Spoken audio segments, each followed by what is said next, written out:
So kami kasi pagka gumagawa, ah parang sa amin na rin yung greenhouse. Kumbaga, sinasa puso namin yung paggagawa namin para yung may-ari pag nagpagawa hindi madadala.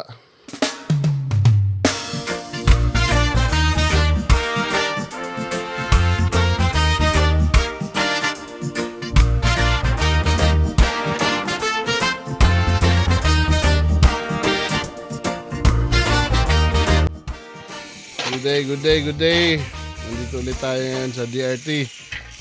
Kaway ka, yan eh. Nakikita ka ngayon sa buong mundo. Yan, hukay tayo guys. Target natin dyan is 2,000 liters para sa capacity na to hindi magkulang. So ang improvement lang natin dito ay asintada natin para hindi bumabaha kasi kapag umulan doon sa gilid, sobrang lakas ng ulan. Yan, ikutan natin sila sa likod. 1 week na nila tong ginawa guys. Mabilis yung mga tao ni Foreman dito. Ayan sa gilid, bangin na to. Kaya reinforce namin. Okay, so lipat tayo dun sa kabila. Yan biyak-biyak na yung mga dito.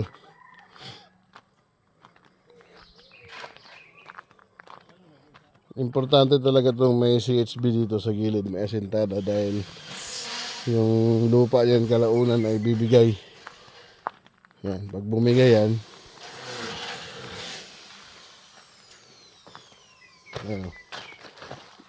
yan. Nilding ng pala to. Yan, bangin na to guys, bangin.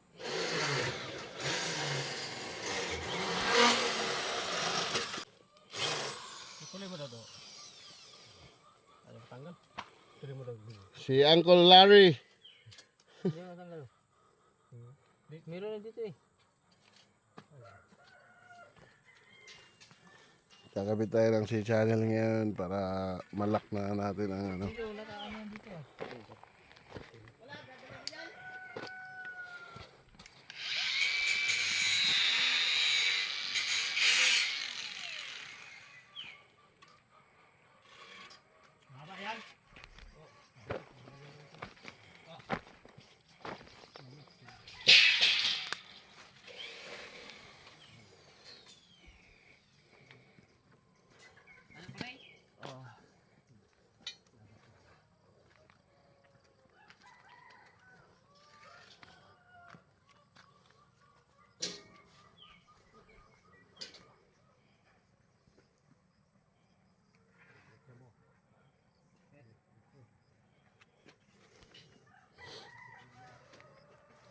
dito rumaragasa yung tubig guys.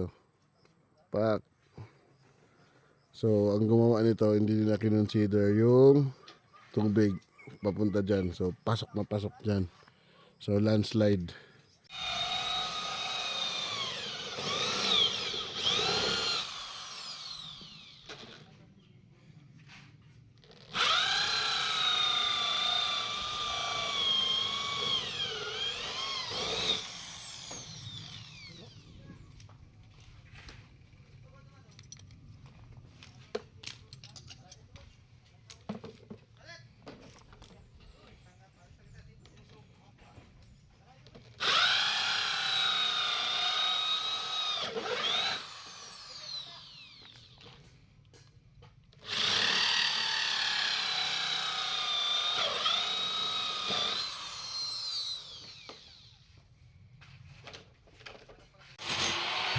Ang original na butas nito ay maliit lang.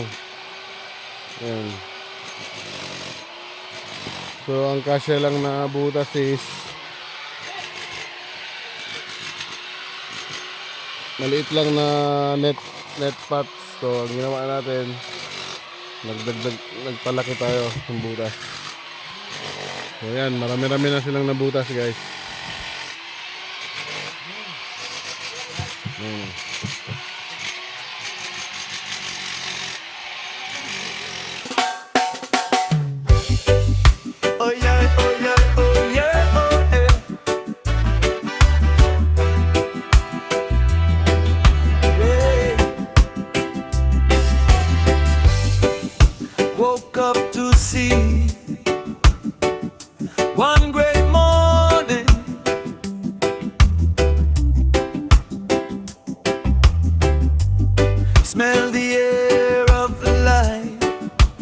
after a long night of sleep.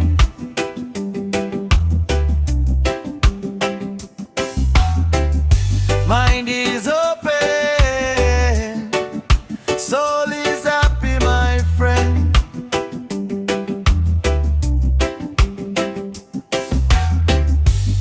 Oh, So, nandito tayo ngayon sa gilid ng ating greenhouse. So dito dumadaan yung tubig. Yan, pasok talaga dyan sa loob. Kaya asintada natin dito sa side. Okay, so ang ganda ng greenhouse sana, ang laki. Kaso hindi pa nakapag-harvest. Yan. So papaharbisin natin to agad-agad kasi sayang ang investment dito kung ano. So kami kasi pagka gumagawa parang sa amin na rin yung greenhouse. Kumbaga sinasa puso namin yung paggagawa namin para yung may-ari pag nagpagawa hindi ano madadala. Yan o. Yan o. So kino-consider din namin na amin yung greenhouse. Yan. Kaya malasakit talaga ang importante dito. Kapag gumagawa tayo ng greenhouse, may malasakit tayo sa may-ari. Hindi puro pagastos ng pagastos. So ito lang muna update natin guys. So ito ay malaking greenhouse kaya ayusin natin to, yung daloy ng tubig, yung tanim, yung gilid, yung tangke, lahat yan aayusin. Maraming salamat guys sa panonood.